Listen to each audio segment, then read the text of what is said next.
What is going on, everybody? Welcome back for episode 30. This is for July 26th to August 15th. And yeah, I actually missed last week. Straight up, just didn't even think about it. So this is going to be a 3-week episode. My apologies. Life happens. But yeah. So to start off, I'm actually looking at stepping away from doing these bi-weekly update videos and wanting to do more of autopilot, explanation, experience, anything like that. So if you have any questions on anything, or if you have something you'd like to see, please let me know. I'd like to tailor these videos to what people would like to see. So that being said, I'm still going to do a couple more of these news update videos for a little bit, but I would like to phase out of them. But that being said, I'll still just hop right into the news week. So the first thing is that Tesla is doing a 5-to-1 stock split come the end of August 28th. And I've seen a bunch of different people make comments about how all of a sudden their Tesla stock is going to be worth 5 times more and things like that. That's not how a stock split works. I'm not super well versed in how stocks work and things like that. But basically, you'll have 5 times as many stocks, but they'll be worth 1/5 as much. So, for example, if you have 1 share of Tesla stock at $1,500, all of a sudden you'll have 5 shares worth $300 a piece, totaling $1,500. You're not going to magically have... That was funny, they were staring at me. They're not going to magically have 5 times the value in Tesla stock. Honestly, it makes it so people who aren't buying fractional shares now have more access or ability to be buying more Tesla stock. That's really the biggest difference. So there's a new Tesla firmware update, 2020.3.1, and it's only out to 5% of cars right now. I expect it to have a wider rollout here this week, but it has some minor improvements. So one of them is that if you leave a door or a trunk or a window open, after 10 minutes, you'll actually get an alert on your app just letting you know, hey, you forgot to close these. That's a setting that you can change within the car. So if you don't care to get those notifications, or if you want to set up your house to be an exempt zone, you can do that. And then for the newer Raven models, S and X, you can adjust the suspension a little bit more and see more details on what exactly is changing, such as ride height, dampening percent, and things like that. And you can adjust it according to your liking. And these last few days, Elon has been on Twitter like mad, talking about the new autopilot changes that are going to be coming up and Project Dojo and things like that. But he mentioned that the autopilot rewrite that's going to be coming should be in at least early public release in 6 to 10 weeks. And that this is going to be what he says is a quantum leap over what autopilot can currently do. He said that he has an alpha version running on his personal car, and that he has near zero interventions going from home to work. So I'm thinking that this is going to be part of version 11 software that comes out. Usually those release in about October.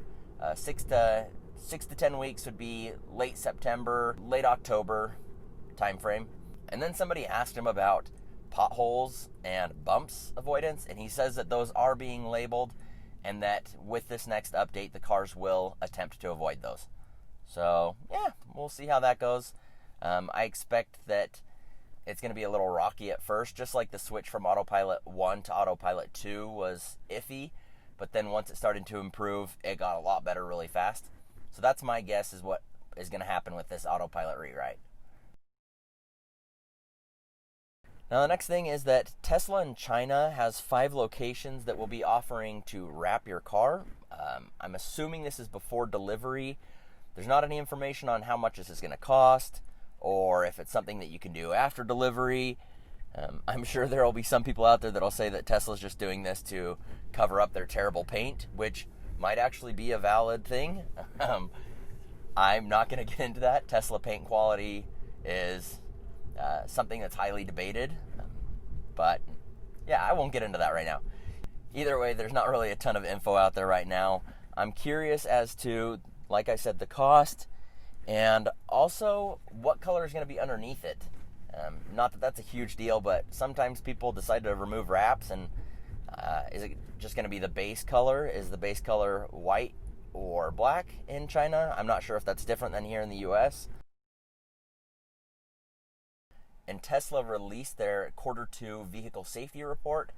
Apparently, Teslas that have autopilot enabled, they have an accident 1 out of every 4.53 million miles, which compared to last year, same quarter, was 1 out of every 3.27 million miles. And if you compare that to cars that aren't Teslas and don't have autopilot, that's 1 out of every 427,000 miles driven. So about 500,000 miles versus every 4.5 million miles. And as much as I think that this is an impressive difference, one thing to keep in mind is that most Teslas that are using autopilot are on the highway. So cities are where most accidents happen. Once full self-driving for city driving comes out, I think that's going to give us a more accurate representation of what the miles look like compared to other vehicles and how many accidents they have.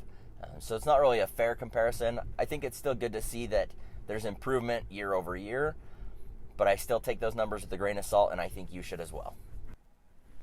Hopefully this lighting isn't too dark, but I'm going to hop over to Elon Tweets and finish things up. Holmar's blog asked, will Cybertruck have custom model in the AP visualization? Elon responded, yeah, display will also soon render Teslas specifically as their model and color instead of a generic sedan/SUV. Has potential for a fun punch buggy sort of game.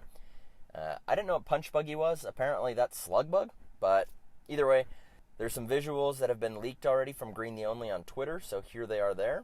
Then he randomly tweeted out and said, one day soon I will wear this outfit. I believe that this means that plaid powertrains will be announced during Battery Day, which is in September. I'm not sure, that's just a guess, but why else would he tweet a random picture of somebody wearing a plaid jacket? So, anyways, that's my thought. Then a quick Supercharger update. I know it's been 3 weeks, but I averaged out how many changes have been happening since June, and that was about 14 a week.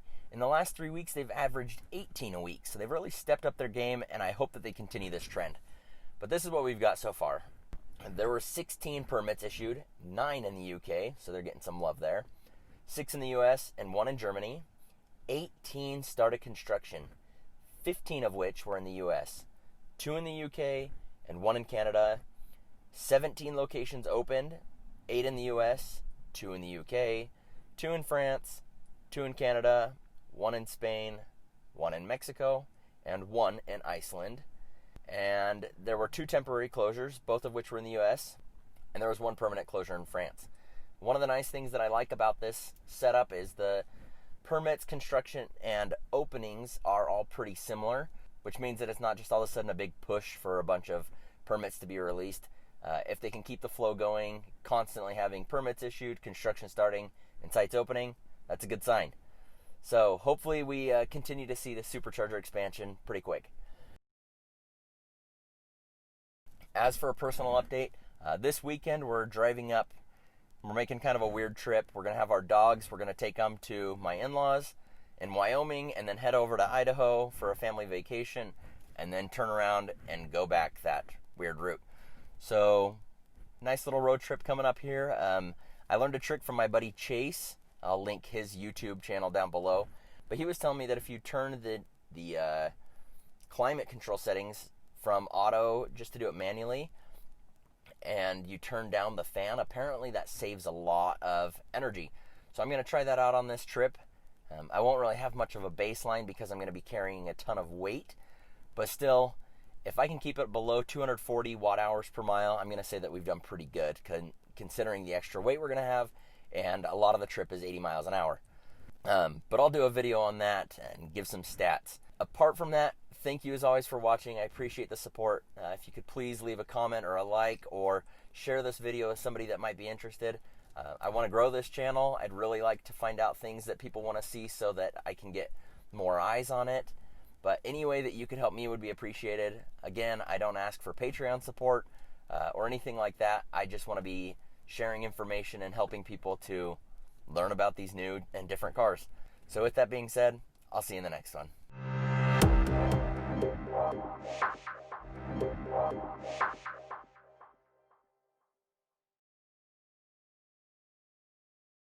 All right, so to start off, I'm actually thinking about, oh my gosh, there's some wobble going on there.